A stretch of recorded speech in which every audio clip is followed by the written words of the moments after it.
parte final porque ya está en línea, está en enlace, la tenemos ya en espera, digamos, a Adreli Ríos Salazar. Nos vamos hasta Miami, ya estamos enlazadas gracias a producción para darle el buenos días. Estamos ingresando ya a horas de la tarde en nuestra ciudad y nos vamos a Miami. Adreli, bienvenida a Ánfora 2021 en esta secuencia de los miércoles blanquirrojos, como ya se ha hecho costumbre el enlace con Adreli. Bienvenida Adreli a Ánfora 2021.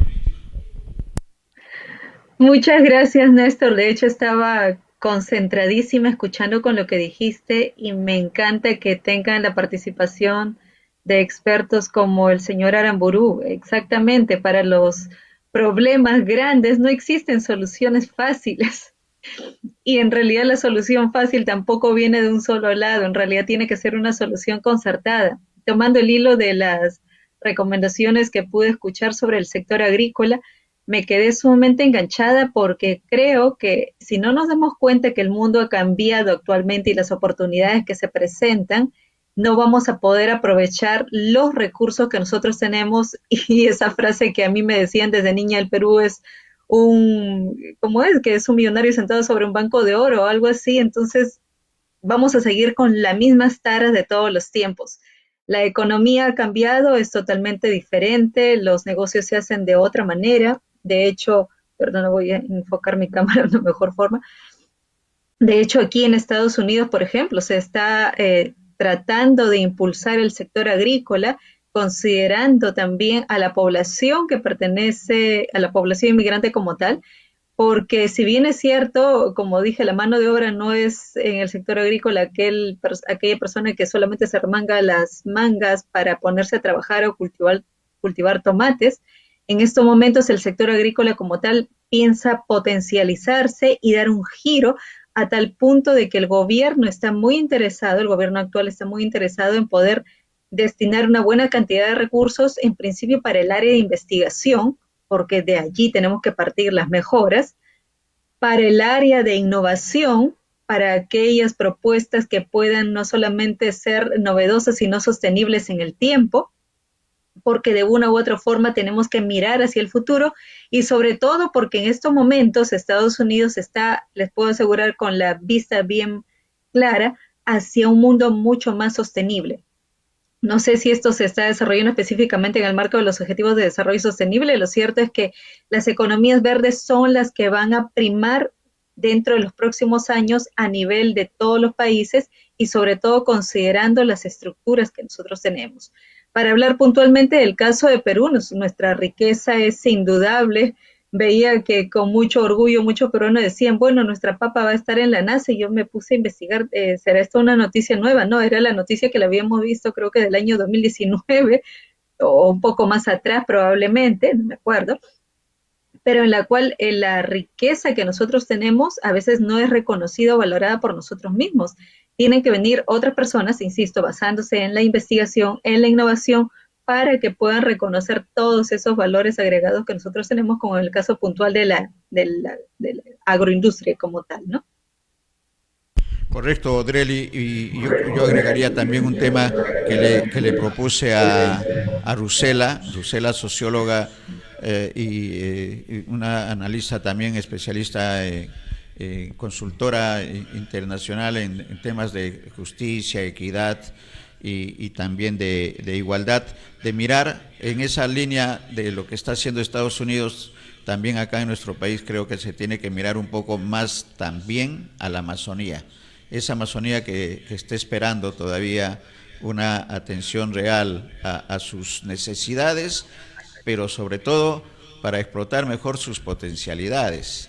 Está siendo explotada por delincuentes en el tema de los minerales y en el tema de la madera, con el agregado que en el tema de los minerales, sobre todo en Madre de Dios, están contaminando la rica biodiversidad de esta región y de otras regiones en las que también hay presencia de esta minería contaminante de nuestro país. Un comentario sobre el tema también, Andreli. Lo que has dicho es muy válido, ¿no? El adjetivo minería contaminante. Hace unos días, a mí me encanta el poder de las redes sociales, no solamente porque me divierto con los memes, que en realidad permiten enjuagar tanta toxicidad. Veía cómo hacían alusión justamente a una mujer campesina que ganó probablemente uno de los premios más ambiciosos a nivel ecológico a nivel mundial, porque era la defensora de las lagunas de su entorno, en torno a su hogar, en torno a su lugar de trabajo en Cajamarca, y se veía cómo una persona se podía enfrentar en realidad a una minera, más allá del resultado que se haya dado, porque fue a favor de ella en realidad hace poco, hubo la consideración bastante importante respecto al tipo de minería que se practica y sobre todo considerar de que es un sector industrial que está manejado por personas y que está manejado por peruanos y que está manejado por personas incluso que nosotros conocemos. Entonces, ¿qué cabeza tenemos nosotros para poder ir en contra de otras personas, en contra de quienes están defendiendo su espacio, su territorio, y mucho más para alterar, para vulnerar su integridad como tal? Entonces, todos los sectores industriales son bienvenidos siempre y cuando cumplan las normas y pautas como las que tú estás mencionando, ¿no? Y solamente para acotar algo muy interesante, y yo sé que tú estás convencido sobre esa línea, sobre el poder de la Amazonía como tal. Recuerdo que hace, vaya, como 15 años o alrededor de 15 años, eh, trabajabas tú en la Comisión de Ecología, Ambiente y Amazonía del Congreso de la República y existía un promotor nato de la Amazonía, Lisigurski, no voy a olvidar el apellido, pero estar diciéndolo de manera correcta, con el congresista Campos Vaca. Eran las pocas personas que defendían así a capa y espada de la Amazonía, y yo me quedaba admirada a tal punto que dije, yo quiero ser voluntaria de este proyecto, y me acogieron de una u otra forma porque hay que conocer este tipo de referentes para que nosotros podamos impulsar, en principio, la importancia de nuestra Amazonía, de esta biodiversidad, de este potencial que tenemos y que probablemente miramos solamente en los hechos mediáticos. Cuando la Amazonía empezó a incendiarse, yo decía, pero Amazonía, aquí lo más probable es que una empresa tan grande como Amazon pueda aprovechar el momento circunstancial y pueda hacerse presente para que una fuerzas. Sin embargo, pues todos terminamos solamente en el lamento y deberíamos ir más allá. Yo creo que un momento de coyuntura tan sensible como esta, que es la del proceso electoral en el cual vamos a definir a quién vaya a liderar o gobernar el país durante los próximos años, tendríamos que dar esa mirada, ¿no? Con un poco más de ternura, siendo más proactivos, es decir, qué es lo que nosotros podemos hacer desde el lugar en el cual nos encontremos, porque ya no hay excusas, ya estamos interconectados. Y a propósito de esto vi con mucha alegría que muchos lugares del bolsón de la máxima pobreza, Ayacucho, Apurímac, Huancavelica, van a ser beneficiados con el acceso a Internet. Yo creo que este es uno de los puntos vitales. Si bien es cierto en los debates, como para ya apuntar hacia el tema de la realidad nacional como tal, hemos visto que se han puesto sobre la mesa muchos temas. Siempre quedamos distraídos con aquello que tiene que ver con la forma, ¿no? La famosa piedra se ha hecho tan famosa que ha terminado en memes en programas de televisión. Sin embargo, no he visto que ninguno de los dos candidatos haya planteado la vía, cómo es que piensan acelerar muchos de los procesos, y me refiero básicamente al Internet. Yo creo que si una de las lecciones que hemos podido obtener en el último comicio electoral, me refiero a la primera vuelta, es que el escenario no estaba definido. Por más discusión o especulación, ya sea política, ya sea mediática o incluso a nivel de las encuestas, no creo que haya existido un buen grupo de peruanos que hayan estado conscientes acerca de cuál iba a ser el escenario en la segunda vuelta. Es más, una gran porción de la población justamente votó por su candidato preferido sin prever lo que iba a ocurrir más adelante. Y dentro de otras de las lecciones que se pueden identificar es básicamente el reconocer que esta coyuntura, la que muchos siguen llamando pandemia, no solamente ha movido el calendario, no solamente ha movido la cartografía, sino también que ha movido, por si no nos hemos dado cuenta, debemos mover nuestras decisiones en función a esas nuevas carreteras, es decir, en función hacia el mundo digital. Si nosotros estamos pretendiendo dar educación, no solamente debemos pensar en que debemos otorgar la tablet, en que debemos otorgar las facilidades en hardware como tal a los estudiantes, sino trabajar en que nuestros profesores puedan ser mucho más digitalizados y que además su propuesta pueda estar adaptada a un mundo diferente. Estamos considerando a una generación que viene totalmente digitalizada y es la generación alfa. Los niños tienen las habilidades mucho más desarrolladas que nosotros, que podemos tener conocimiento. Entonces, no veo hasta ahora ese reto tan definido, porque si algo debemos atender, además de la crisis de salud, evidentemente, es el tema del trabajo, pero también el tema de educación. Solo con educación vamos a poder tomar decisiones, insisto, bien concretas, con la investigación, con la innovación, para poder aterrizar a ese país que no hemos logrado en realidad en 200 años, pero aún tenemos la opción de hacerlo. Ya has tocado un tema importante para el desarrollo del país, que es la conectividad. Está en proceso realmente solucionar ese tema, que es delicado en el país, eh, y luego ir al tema de los contenidos, ¿no? Que ese es el otro gran reto. Primero, que llegue la señal de Internet a todo el país, especialmente la Amazonía, y vamos a insistir con la Amazonía porque realmente no está siendo atendida hasta este momento, y es una necesidad.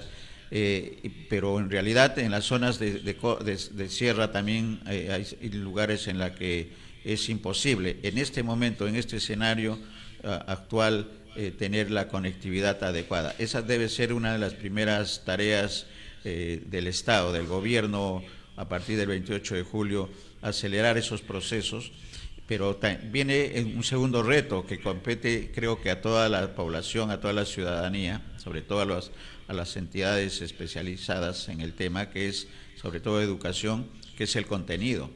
El contenido que se tiene que señalar. Se ha hablado de retorno por parte de los candidatos, el retorno de algunas asignaturas, de algunos cursos como educación cívica, que era importante, la geografía, la historia del Perú, que es muy diferente cómo se ha ido manejando las currículas de secundaria, sobre todo en el tema de la historia del Perú. Y en algunos otros casos casi si ha desaparecido estos temas tan importantes.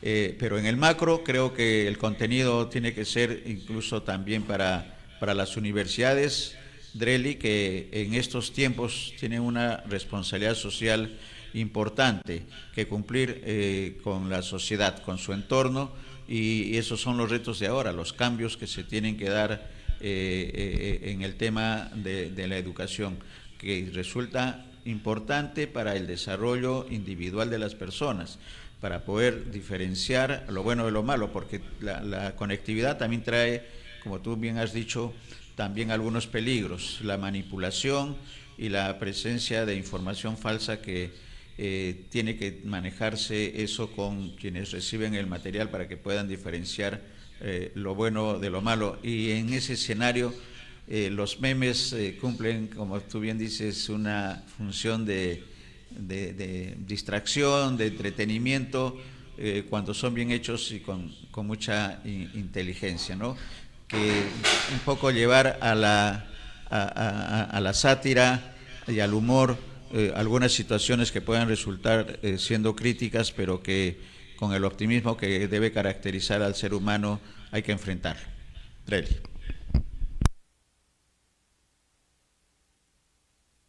Si nos damos cuenta de cómo pensaba la población hace muchos años y cómo piensa actualmente, pues hace muchos años las personas se divertían no solamente viendo Mafalda o Condorito y trataban de reinterpretar la realidad, ya sea nacional o local.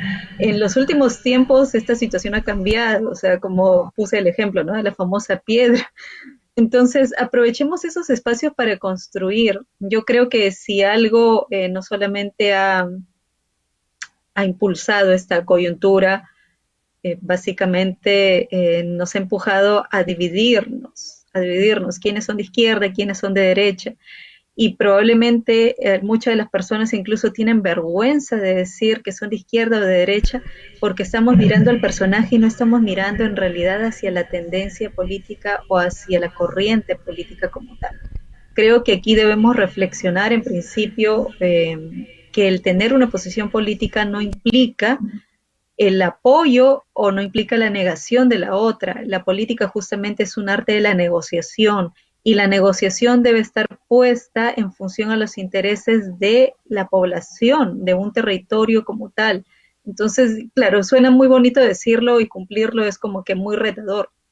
Sin embargo, pienso que medios como este, BIS Televisión, a través de Ánfora 2021, van a seguir impulsando y poniendo en agenda temas como el que tú has mencionado, el tema de la selva, por ejemplo, de la Amazonía como tal, es vital. Tenemos una riqueza increíble que debemos aprovechar.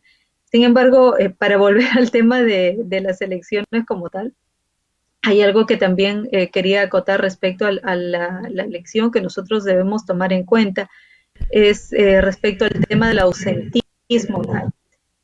Muchas personas justificaron su ausencia para las elecciones en la primera vuelta debido a la coyuntura como tal, a que no querían exponerse o que no querían arriesgarse o someterse justamente a una situación en la que puedan ser contagiados por este virus.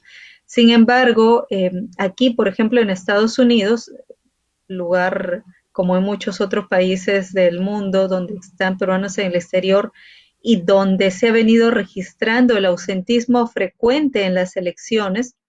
No voy a hablar de la última puntualmente porque el ausentismo puede que sea marcado justamente por la coyuntura COVID, pero en las últimas elecciones 1 de cada 5 peruanos iba a sufragar, es decir, 4 no lo hacían.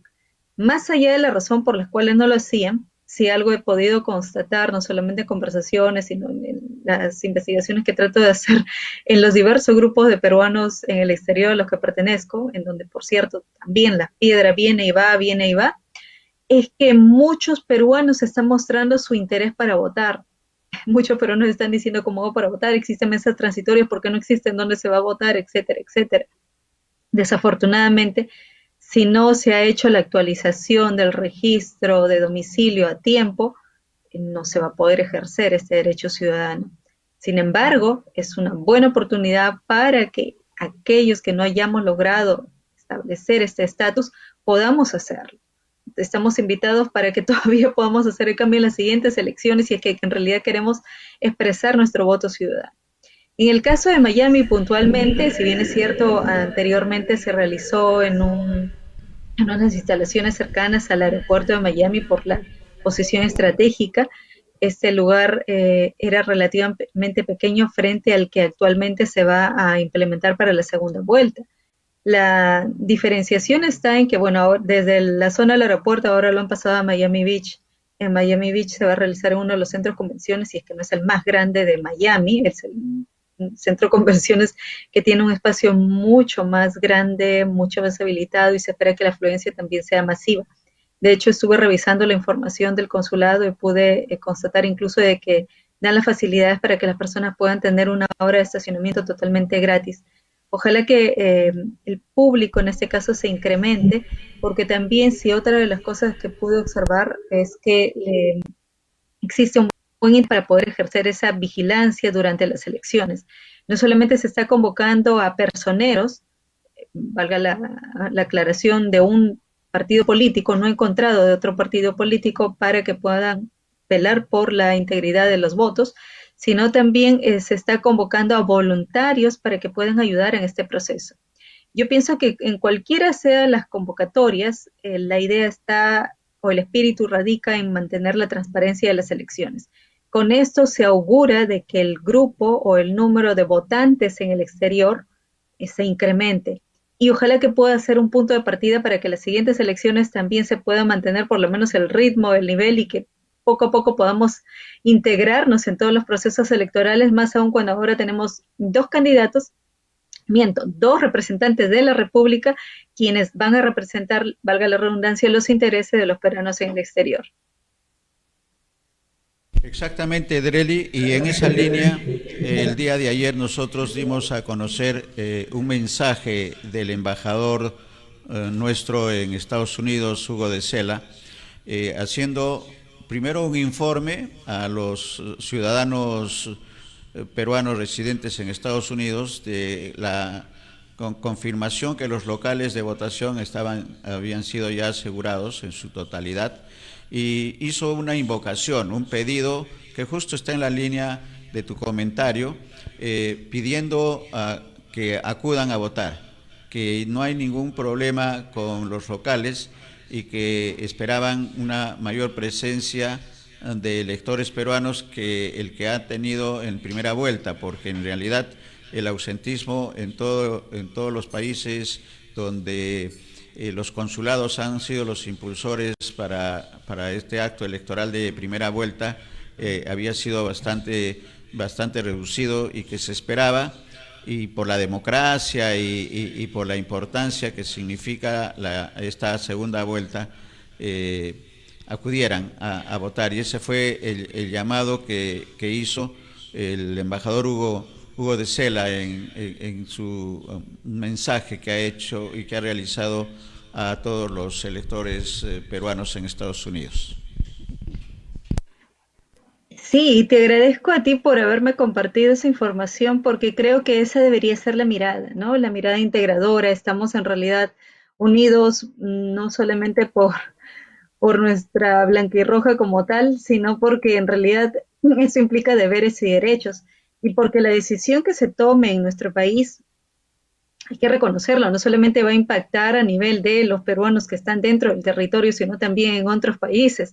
Desde la mirada internacional, bueno, nosotros como peruanos en el exterior también vamos a ser impactados por esto, pero hay que tomar la foto panorámica, como digo yo. En estos momentos México también, si no me equivoco, el mismo día va a tener elecciones. Y allí, por ejemplo, el tema mediático con el hundimiento del tren, con esta tragedia que ocurrió hace pocos días, las cuestiones se han puesto mucho más delicadas porque la ciudadanía está exigiendo al gobierno que se aclaren todas las razones por las cuales se ha llegado a una tragedia como tal. Más adelante vienen otras elecciones, además de la nuestra, viene la de Irán. Y para Estados Unidos es como que muy importante porque incluso esto tiene que marcar como que un futuro entre lo que va a ser la recuperación del acuerdo nuclear. Hay que reconocer que en el año 2018, pues el presidente de ese entonces, Trump, desistió de pertenecer a este acuerdo porque justamente Irán venía incumpliendo muchas veces dicho acuerdo. Y en septiembre también viene la elección de Rusia, entonces estamos en un momento en el cual las fichas se están moviendo, ya sea para uno u otro lado. Entonces, a nivel internacional también existe mucha expectativa sobre lo que va a ocurrir en nuestro país. Lo que sí es seguro es que uno de los dos no va a gobernar y que nosotros tenemos que tratar de ser proactivos, ¿no? Creo que lo dije en algún momento, tratar de mantener esa ternura como peruanos, o sea, si somos así tan querendones, recuperarla, no olvidarla porque vamos a tener que reconocer que vivimos en un país democrático y tenemos que aceptar el resultado que venga. En definitiva va a ser el resultado producto de la elección, de manera objetiva o subjetiva, que ha determinado la mayoría de peruanos. Correcto, y lo que también está quedando, y eso por comentario del ex canciller Oscar Maurto a Adreli, con respecto a los compatriotas que van a votar en esta segunda vuelta, está el compromiso de los dos representantes elegidos por los peruanos en el exterior para el voto electrónico, el voto postal, que también se llama, que está en la agenda. Tenemos entendido que la Organización de Peruanos en el Exterior de la doctora Acosta ha realizado un evento sábado y domingo que ha pasado, en la que uno de los temas es el alcanzar una propuesta a los dos congresistas electos de impulsar con mayor celeridad el tema del voto electrónico, que eso solucionaría en gran medida el tema que los compatriotas tengan que movilizarse físicamente para depositar su voto, con lo cual sería un gran adelanto democrático que tenga la presencia del voto peruano en el exterior en las decisiones del país, porque esa sería una gran medida democrática que entendemos está en la agenda de los dos representantes peruanos, de los peruanos en el exterior, en el Congreso de la República. Exacto. Me encanta que se pongan temas como estos sobre la mesa porque es importante reconocer, a ver, en qué es lo que está ocurriendo en otros países para tomarlos como referencia, ¿no? Yo siempre voy a ser partidaria de Estonia, Estonia, Estonia. Estonia es el país digitalizado en el cual las personas desde cualquier parte del mundo pueden invertir, pueden generar su historial crediticio, pueden pagar sus tributos, pueden hacer negocios sin estar físicamente en ese lugar.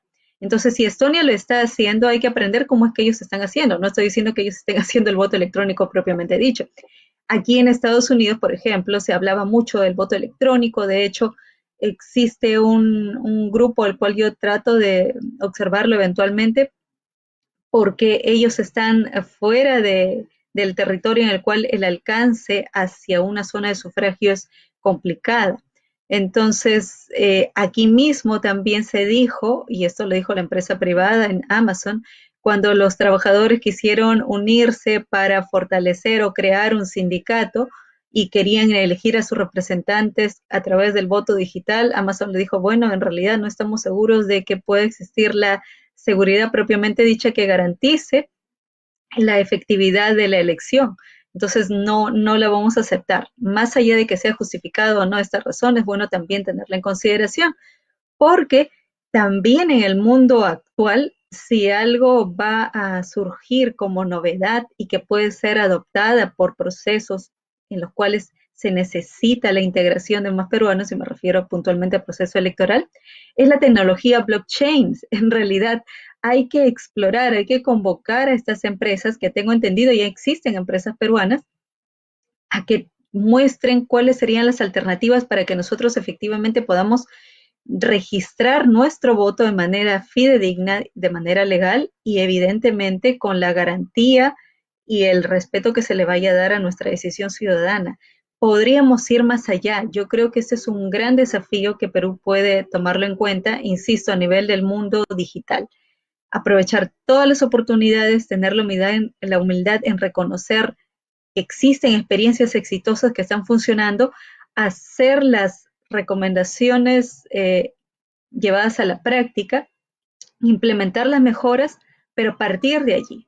Porque si vamos a seguir nosotros habitando, como estamos acostumbrados a hacerlos, nuestra casa, vivimos en la parte de la sala, nuestra cocina está medio construir, no tenemos el techo en la parte de atrás, las paredes no están pintadas, vamos a construir el segundo y el tercer piso de la misma manera.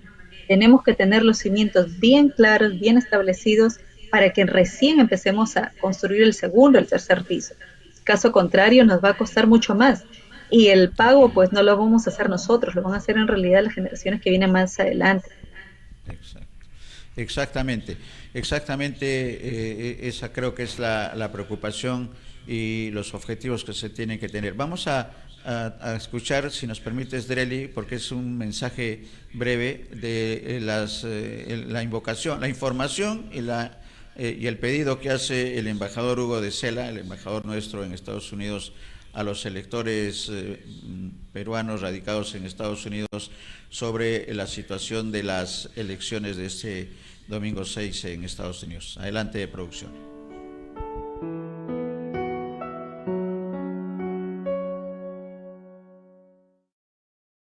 Estimados compatriotas, quiero confirmarles que los 13 consulados generales en los Estados Unidos ya tienen contratados los locales para la realización de la segunda vuelta de las elecciones generales 2021, que se realizará el próximo domingo 6 de junio de 8 de la mañana a 4 de la tarde. Las direcciones de los 23 locales de votación han sido publicadas en las páginas web y redes sociales de la embajada y de nuestros consulados, y se están difundiendo además a través de medios de comunicación locales.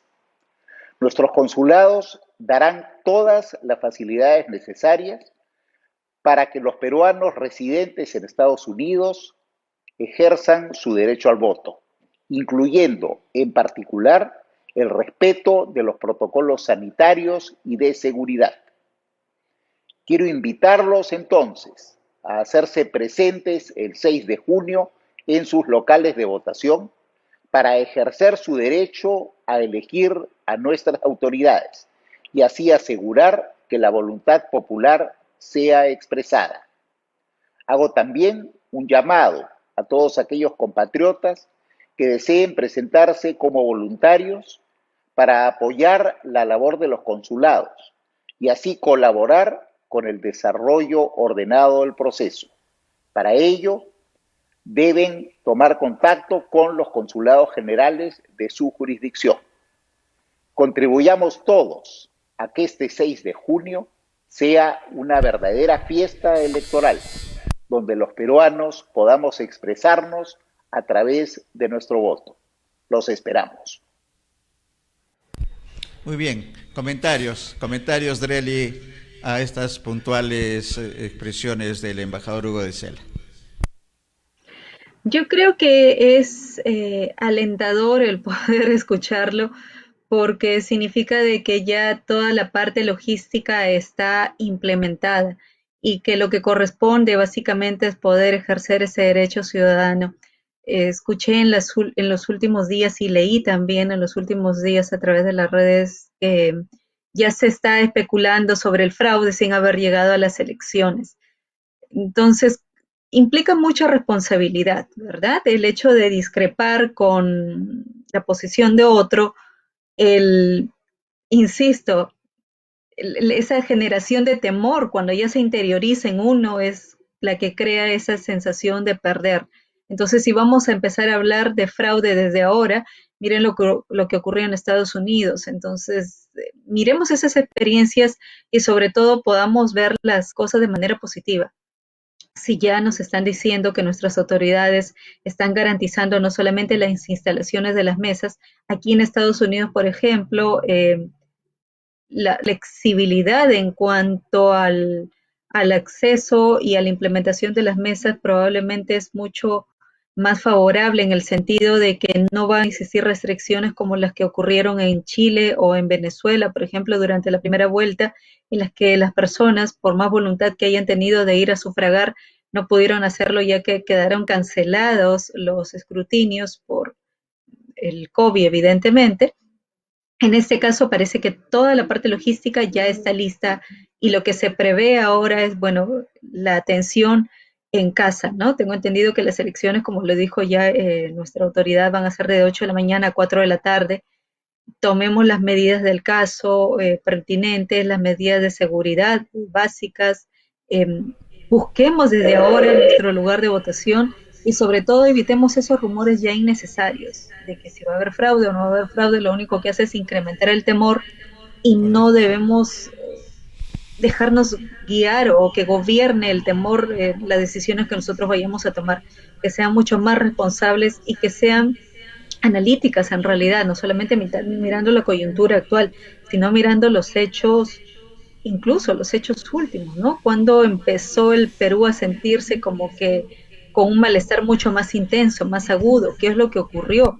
Para ser puntuales, yo miraría, por ejemplo, una de las grandes marchas que se dieron en nuestro país por el tema de educación. Hay que ver qué es lo que estaba ocurriendo en ese momento, interpretar la lectura como tal. E insisto, más allá de nuestras preferencias, uno de los dos nos va a gobernar.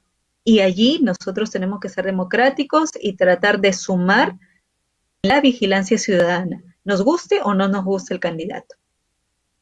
Correcto, Drely, precisas y puntuales las apreciaciones. Muchas gracias por esta oportunidad con este enlace hasta Miami. Ya hemos escuchado al embajador Hugo de Sela con señalar que son los consulados quienes están, los 13 consulados que están trabajando de manera importante con ese voluntariado que ha anunciado también en estos 23 locales de votación donde se va a realizar las elecciones este domingo. Muchas gracias, Drely. Vamos a estar conversando en los próximos días, seguramente después de las elecciones, cualquiera sea el resultado.